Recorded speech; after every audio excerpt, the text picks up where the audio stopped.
Hello, everybody, and welcome back to a new episode of El Koki Otaku. Our special guests have many lovely characters, such as Touka, or at his call, Mimori in Failure Frame. I became the strongest and annihilated everything with low level spells. That was long, but they will be corrected very soon. Also, Ryuu Sasakura in Bartender Glass of God. Loris Cariello in the Unwanted Undead Adventurer. And Kazuo Dan in Bungo and Alchemist Gears of Judgement. So tonight we welcome Tom Aglio. Thanks for having me. Appreciate it. Tom, those names are way too long. Yeah. You know, all those nice light novel isekais, right? It's like a contest of who can get the longest title. I'm not used to do the opening like this, but I swear I just fell out of air midpoint just with the first one. We need to start with this one. One of the latest ones surprise that it really surprised us. Talking about Touka, Mimori in Failure Frame. I became the strongest and I annihilated everything with the low level spells. Whew. Those who haven't seen these very surprising anime series, how would you describe this one? Yeah, I mean, you know, it's an isekai story. You know, a guy in his class, they get transported to another world, and they all kind of get ranked on their power levels, and some of them have unique skills and everything. And they get ranked from S rank, which is like the best, all the way down to E rank. And Touka is the only E rank in his class, and they get summoned by the goddess Vicious. And basically in this world, anybody who is weak, so E rank, they get sent to the ruins of disposal to basically get cast out. And no one's ever survived it, but the goddess says if you survive it, you can kind of go about your business and live your life and whatnot. And his skill is that he can inflict status ailments, you know, paralyze, poison, all that good stuff.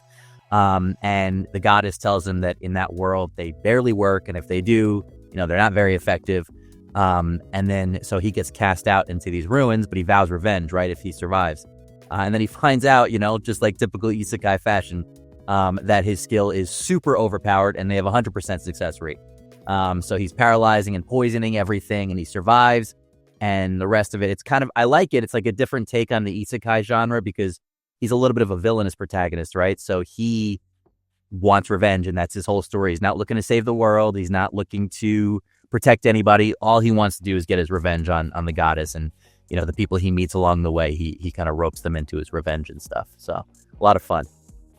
Absolutely. And we're going to do just minor spoils because this one is it's happening right now. It's airing like episode 5 or 6 and I'm wrong at this point. No, I think the whole series dropped. It's already out? Well, the first season dropped, and then hopefully, I mean, you know, the way I'm not going to spoil it how it ends, but we're hoping for a second season, so we'll see.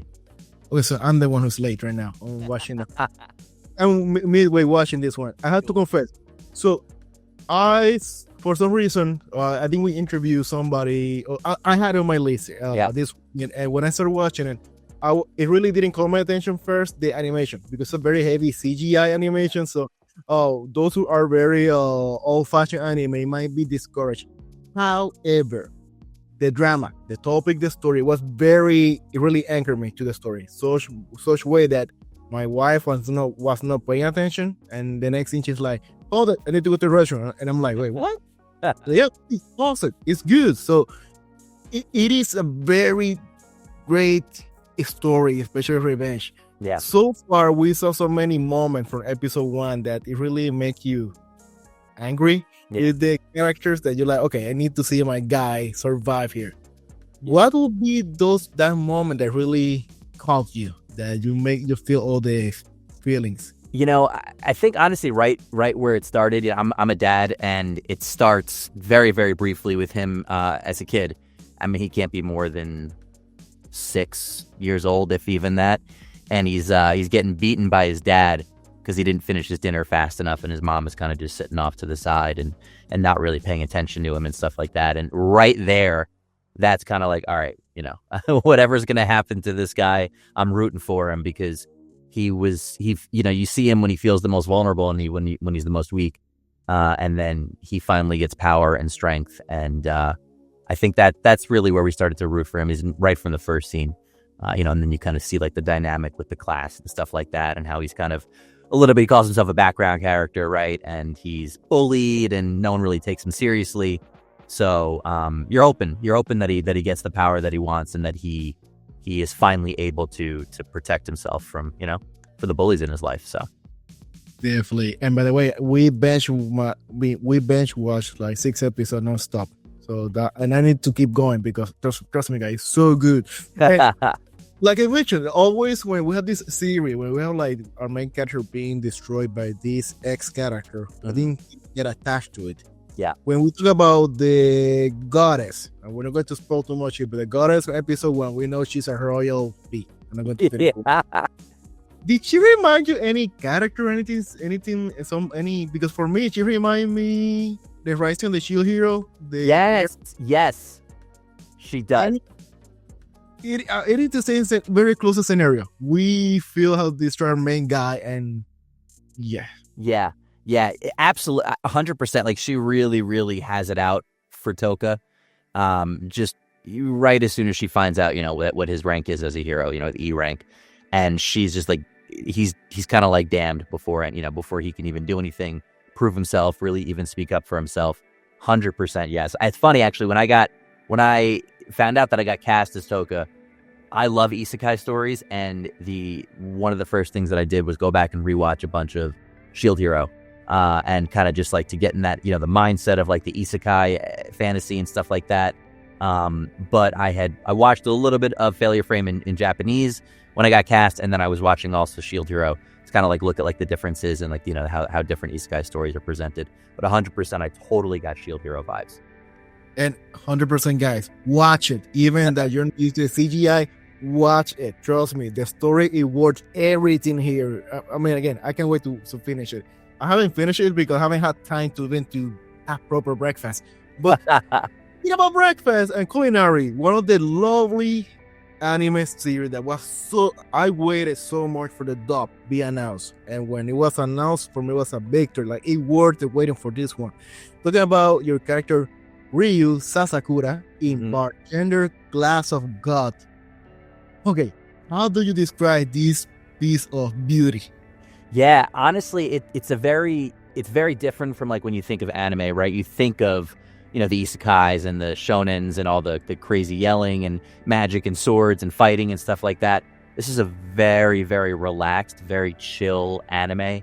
And it's about a bartender. He's a young bartender named Ryuu, and he works at a bar called Eden Hall. And he is able to make something called the Glass of God. And throughout the whole story, there's a hotel that they're looking for the perfect bartender for their speakeasy bar. And the owner of the hotel wants to find somebody who can make the Glass of God. And no one really knows what the Glass of God is. And then you find out it's basically whatever drink you need in that moment, it's your perfect drink. So the story is, they're trying to recruit him to work at this bar, and he doesn't really want to. And you find out later on why exactly he doesn't want to. But throughout it, he meets different people, and they come to him with different problems, like a typical bartender and stuff like that. And he's able to solve their problems and get to know them, off of very little, and give them the perfect drink. And it's a very, very relaxed, super, super chill, just beautiful, beautiful show. It is. Yeah. Amazing. Matter of fact, we were speaking first. I have one of our episodes with Marisa Duran. Yep. Where I think it was Marisa who mentioned that he worked maybe in a coffee shop. And then maybe we should have a series about isekai for a coffee shop or Bartender. And weeks later, we get the announcement of there's a series coming, Glass of God. And I'm like, there's only sub. Where's the dub? I need the dub for this one. I'm a lover. Yeah. Weeks later, I'm recording with director Sean Gunn, and he mentioned one of the series I'm really looking forward for be another dub is Glass of God. Yeah. Well, we need this one so bad because it's a story for adults. I mean, not for adults, but they're more reliable story that we can identify with. Yeah. So Ryuu is very unique character where you have to be smart, smooth, very gentleman, everything. How do you get inspiration for this character? You know, it's so funny, believe it or not, and a lot of people have asked me this. So as a voice actor, I do a lot of commercial work. And that's what my background is in, you know, and I came from New York. We moved to Dallas about a year ago. But New York's a commercial town, right? And the trends nowadays in commercial voiceover is just very relaxed, casual, conversational, just very smooth, you know, just literally as if you were talking to a friend. It's funny, the the direction that you see all the time is you're talking to a friend at a coffee shop or at a bar. And I used a lot of my commercial training and like that commercial kind of like relaxation and just very casual vibe for Bartender. So it really was, I had never heard of the series before. And then when I got cast, I found out, you know, that they made one series that didn't follow the manga. And then they came out with Glass of God that actually did. And then when I watched it, I'm like, oh, this is almost like the way they were speaking. I was like, it's very similar to what I'm used to with commercial work. And that's really how I got into the mindset of it, was I just treated it exactly like I do a commercial, where I'm just literally just talking to somebody and having a conversation with them, just very down to earth. And many stories, slice of life, our bartender, Ryuu, his face and his client. Let me ask you, which one is the first story that crossed your mind when we speak about this one? All the story that he faced. Like, which one the one that really hit you hard? The one that first you can recall? Yeah, you mean like all like the people that he helps and stuff like that, and drop a spoiler. Spoiler alert! We'll have a spoiler. I'm not wasting this chance, guys. I'm sorry. We're going to have it. So do you mean like which story, like of the episodes, like, you know, the people he meets and stuff like that? Which one did I vibe with the most? Right. Ooh, that is a tough one, because it's funny. I like each of them for different reasons. I will tell you, the drink that caught me in my eye the most was the next question. Yeah, was the bullshot second episode. I love soup. You know, here in Dallas, it can get to like 110 plus degrees, and I don't care. I'll always drink soup. It does. I'm always been a soup guy. So that once I saw that, I was like, I need that drink. Oh man, I'm trying to think what the story was that really, I think, vibed with me the most. I'll really so help you. For me, one of the stories that really vibed me, that hit me, was the story of the doctor and the cigarette. Yeah, that story, the symbolism, and I don't know if I like it so much because I like to be a wingman. And okay, he's playing a wingman here, a bartender, very classy, but he played a wingman, and I'm like, yeah, that's why I like this guy. One of the main reasons. So, any other reason that you can, any other story that you can recall? Yeah, you know, it's funny. I really like I like Ryu's backstory a lot. You know, he kind of comes into the bar, and you could tell he's just like a little bit of, he's totally different as a kid, and you know, he's very almost like irreverent and is just trying to find his way, and then he finds his calling, right? So that really hit me the most. Honestly, I think the episode and the story that stood out, that really hit me the most, was episode 10, where he finally kind of, I don't want to give it away too much, but he kind of confronts his trauma, and he's so used to helping everybody, right? And he even says, you know, as a bartender, we're supposed to listen to people's problems, even if we're kind of weighed down by the world, and we're supposed to help them with their problems. And, you know, the main female, who he winds up, you know, becoming very, very close with, he doesn't realize that there is somebody who can help him with his trauma, right? And his problems. And he doesn't realize that he needs that, I think, until somebody finally reaches out to him. You know, and I can really, really relate to that very, very much. I really, really, I think that was probably the episode that stuck with me the most. And it's so funny. I remember that last monologue, you know, when he's kind of talking in his head to his old mentor about the letter that he wrote him and stuff like that, and about what a bartender is supposed to be. But then he realizes again that somebody just helped him, and as I was recording that with the music, by the way, is beautiful in this show. I still listen to the soundtrack. But I really I started to get choked up. And I honestly, if that scene had gone on anymore, I would have started crying. Because it's a beautiful, beautiful, real story of how somebody who helps everybody, all the time, and then finally somebody reaches out and helps him, and it helps heal him of his trauma. I think that's what stuck with me the most. Absolutely. Yeah. And also, for some reason, it just crossed my mind that episode where he goes to his friend from learning to his bar, and he's like, so why do you bring here? Like, my bar is to delight people with drinks and all the spirits.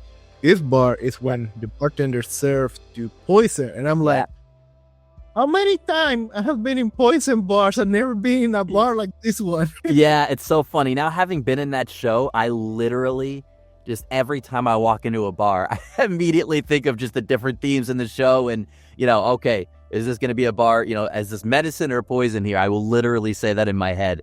And I constantly, my family, my friends and fans and stuff like that, anytime there's any mention or whatever, I'm at a bar and they always tell me I need to ask for the glass of God or that I need to go behind the bar and make it myself. I love, you know what? I loved that line, and Chris Sabat, legend, just delivers that line beautifully, and Ryuu is the one side of being a bartender and the one side of alcohol, because it's two faces of the same coin, right? He is there to listen to people's problems and help them and, just give them a drink to relax them and make them feel better. Whereas, his mentor, Kitakata, he's there on the other side where these people are just trying to drink their sorrows away and just forget the problems that they have for the time being. And I really thought that was a beautiful representation of, alcohol and that kind of bar culture. Both of those things, I think, people need them at different times or want them at different times. I thought that was a great scene, and I thought it was a really, really cool way to look at it. Absolutely. Again, that's one of my favorite theory from this year, or no, from last year. Yeah.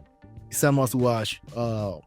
Beautiful, lovely, and I love that they use almost the real name of the alcohol. Yeah, and you want to hear a fun fact too about the show? 2 fun facts. I'll give you 2 fun facts actually. The first fun fact is the cocktail award, which focuses mainly on Kelvin, Yuri, and I forget the other character's name, but the one where they're competing. That cocktail award is actually real. I looked it up, and the winner of the previous year, the 2023 cocktail award, their drink was featured in the show. Which was really, really cool. And I think it's episode 6 where they go to the distillery. That episode was totally sponsored by that actual distillery. So it was like a total episode in product placement, which is also a beautiful episode talking to Kelvin and stuff like that, and why he became a bartender and the things that are kind of holding him back and stuff. So honestly, I think I went in every episode, I walked out like, this is just, it's great. It really, and I never, it's one of those, it's a slice of life anime that just, I think a lot of people it was very refreshing for a lot of people to watch and see and stuff. So that's the best way to describe it. And I lost track how many times each episode I was looking online. Yeah. People were nearby liquor store like, do they have that room over here? Yeah. Oh, damn it. 100 something, damn it. They did a good job, honestly, the artists, and it's beautifully drawn, but they did a good job of catching the bottles of alcohol and everything, the brands. It looks totally lifelike.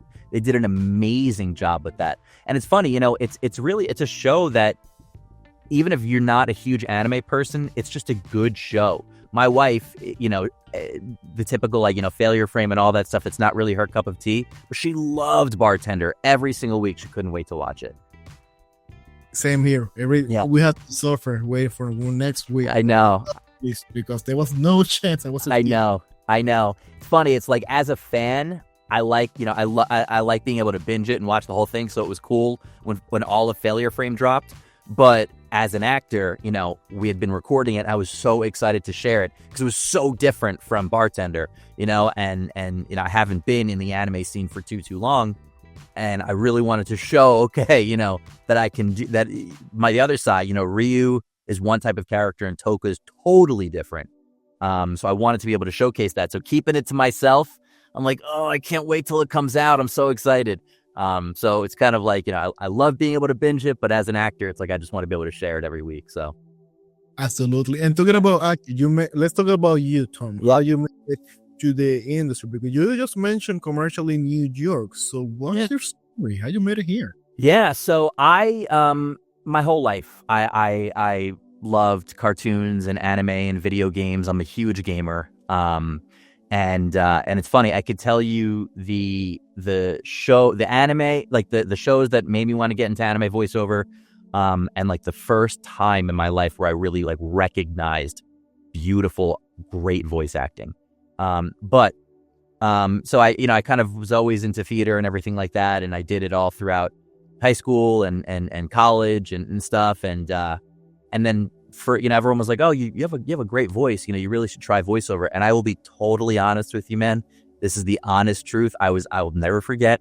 I was on the D train heading from the Bronx to Manhattan with some friends, you know, on a weekend. We were going out, and he was in college, and a buddy of mine, Brian, he said, you know, I have a friend who's in voiceover, and, you know, you should try it out. And it's the truth. I always laugh at myself. And I was like, nah, like I want to be a film actor or a stage actor. And I kind of turned my nose up to it, even though I always loved video games and everything like that. And that was kind of it. And then I was doing a show in Pennsylvania, a play, and I was watching Sword Art Online when that first came out.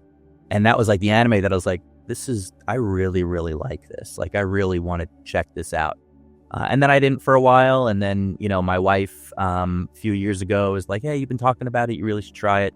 And I did, and it kind of took off. And, you know, I was able to take it full time and support my family with, like I said, in New York, was mainly with commercials and narration and all those things. And I still do all that, right? Because that's the stuff that a lot of working voice actors do. We dip our toes into all these different genres, you know, have as many lines in the water as possible. But I'd always wanted to do anime. I'd always wanted to get into it.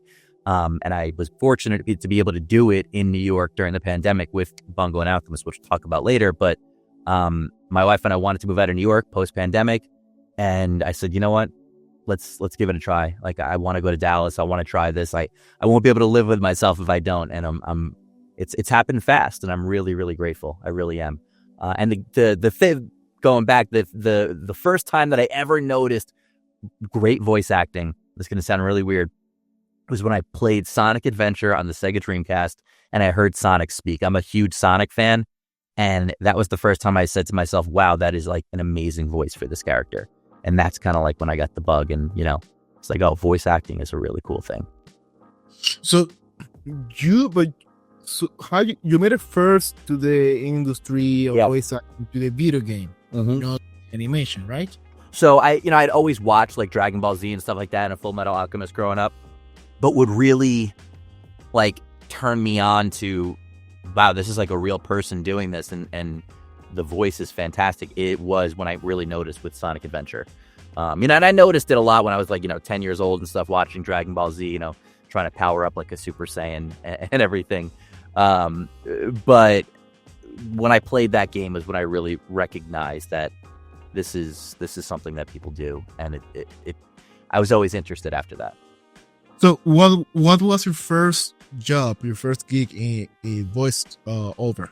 Oh man, my first ever job, so it's so random, was there was this random guy, this guy, I couldn't even tell you his name, I don't remember, but what if he's listening to this, if he's out there, you'll know who you are, and this is my start. He was a YouTuber who made fake video game trailers for fake video games. It was like his hobby. So I did a few lines for some like, fake horror game. And then my first paid job was for I think 2017, I was the course description voice for the Seattle Marathon. That was my first paid job. And then from there, just, a whole bunch of stuff. So from that first paid job, yeah, the one to Touka Mimori, what's the biggest lesson learned that you have learned so far in the voiceover? The biggest lesson learned, and I'm really happy you asked this question, because I also coach in voiceover as well as career counseling in voiceover.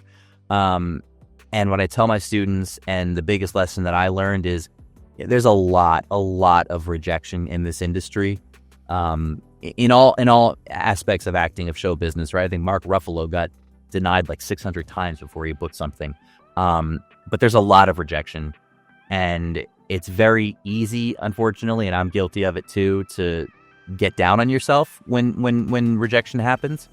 And I will always try to think back, and I remember this from telling my students, the first time that I really sat down, like for a weekend, to just audition for anything under the sun that I could find, paid, unpaid, whatever it was.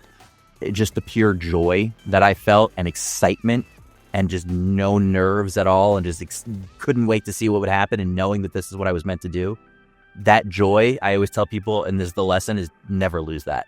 If you can just enjoy yourself and have fun and be grateful that you get to play in this world, whether it's for an audition or if it turns into a job, like Bartender and Failure Frame and stuff like that, where you get to craft these things out over a season and hopefully more. That joy, I mean, it's a fun job, right? We get to make voices and yell and talk for a living. Never lose sight of that excitement, and no amount of rejection, and no matter what happens, you'll do well. That's the lesson I think that I've learned. You just reminded me. I made many things to university and college to talk about internship, about my career, and I'll always share that for the internship that really shaped my career that year, I applied like 20 internship, and I got 12 rejections. Yeah. Emails.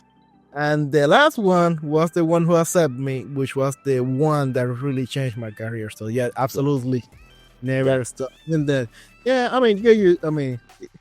it hurts getting so many rejections. Yeah, emails, but that's life technically.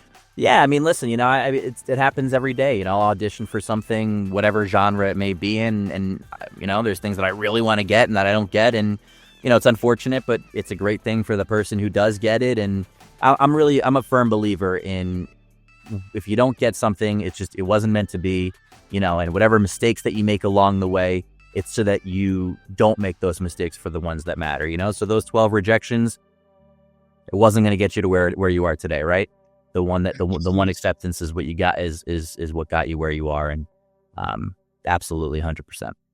And talking about rejection or learning from making positive from rejection, you had the character of Loris Cariello in the Unwanted Undead Adventurer. Yeah. So it was perfect lineup. I mean, it happened. It was on the lineup. Yeah. But for those who haven't seen this unique, it is isekai? It's funny. I'm not sure. Like, it's got like the themes of like leveling up and going through dungeons and stuff like that, and getting stronger and gaining experience. But I think he lives in this world. So I don't know if it's technically isekai, but it's definitely, without the being transported part, it feels like one. Right. It is like a reincarnate in the same world. Yeah. He's a skeleton. Yeah. How do you describe this series? Yeah, it's basically it's about an adventurer who is in a dungeon, on a quest, and he gets killed by a dragon, I believe, and he wakes up as a skeleton, which is like a super low level monster, and then he realizes that if he starts leveling up, he will basically progress through the levels of being undead, and hopefully get strong enough to become a human again. And I remember auditioning for it, and when I watched the show and I saw Loris, I was like, that's the part that I'm gonna get. And then lo and behold, that's what happens. It's a cool show. It really, really is. And it was awesome to see the main character, Rent, in his head is he's thinking as a human, right? And it's his human voice. But then when he talks to people, it's his undead kind of cool voice. So it was a really, really, really cool series to watch. Let me ask you, why Loris Cariello was yours? I don't know, man. I think it was just, I was still new, and I don't even think I had booked Bartender yet. So I had maybe like a couple of like additional voice things under my belt. So I didn't feel like, obviously I auditioned for Rent and stuff like that, but I think at the time I was like, you know what, and I want to work my way up and go through the motions and really pay my dues and stuff. And I saw Loris, and he was just kind of like this goofy, bumbling guy, kind of trying to find his way, and that resonated with me, right? Because as a voice actor, and going through the motions and entering the anime world, and even just doing my job every day, I stumble, I make mistakes. There's things that I've had to fix. He's a restaurateur, and his restaurant is failing, and he vows that if he's able to save his restaurant, he's going to do it better this time, and he's going to get a second chance. And that resonated with me. He was kind of a goofy guy, and it's just a regular guy trying to make it and prove that he could save his restaurant and stuff. So I appreciated that. Absolutely. Yeah. And we're going to wrap it up with the genesis. We first character. Yeah. Kazuo Dan in Bungo and Alchemist Year of Judgement. Yeah. How do you describe this story? Because that sounds kind of deep. Yeah. So when I got this part, I found out anytime you see Bungo in an anime, it means that it deals with Japanese literature. So basically it's about these demons are their goal is to completely erase all these great works of literature from history. And they are attacking this sacred, magical library. And the authors from these books, the authors who wrote these books, are basically they're reincarnated, and they fight against these demons. They're able to go into each other's books and destroy these monsters before they can change the stories and destroy them from within and stuff like that. So my character, there's a group, there's a faction in the story called the Reprobates. And it's like a handful of actors, or it's a handful of characters rather, and mine was the last one to be summoned. And he is the one who really gets through to Dazai, who is the one of the two main characters, and kind of like get him out of, he's possessed and whatnot, and kind of get him out of his depression that he's in, and help to save his story and stuff. It was cool. It was, he got to wield a big sword, and he was a cool guy and stuff, so it was exciting. Awesome. Tom, thank you so much. For anyone considering the anime world industry, voice acting, or just any words of advice for the fans out there? The word of advice is, if this is something that you want to get into, do it. And don't be afraid to dip your toes into all different types of genres, and before you know it, it takes time, but you'll build up a great career, and you'll have a great list of clients, and then you'll be able to pursue all the things that you want to do. So go for it. Sweet. Yeah. Any social media where people should follow you, for those who haven't followed you yet? Yeah, absolutely. You can follow me on X, Blue Sky, and Instagram. It's Tom Aglio VO. I'm on LinkedIn as well, Tom Aglio, and I'm on Facebook too. Feel free to follow me and stuff like that. I'm hopefully going to be making some convention appearances in the near future, and we'll see what happens. But definitely say hello if you're inclined to. I'm looking forward for those posters at the convention, especially Bartender. Those must be, make sure they're shiny, because that must be gorgeous. Yes, I'm in the process right now of picking an artist, and getting commercial rights to for prints and stuff like that. I'm really excited. Nice. I'm looking forward for those. And like always, guys, you have any issue trying to find Tom's social media, just go down to the description of this video, expand the description, and right over there you will see the links to Tom's website and social media. And like always, guys, we always invite you to follow us on our social media: YouTube, Instagram, Twitter, anything, everywhere. We are everywhere, so find us everywhere. So it's easy. I'm so many. I just lost track of how many social apps I know, it's crazy. There's like a new one every day, I swear. I'm like, another one. Damn it. Tom, thank you so much for joining us tonight. No, thank you. I really appreciate it. Thanks for having me. And we will see you guys in the next episode. Sayonara. Take care, guys.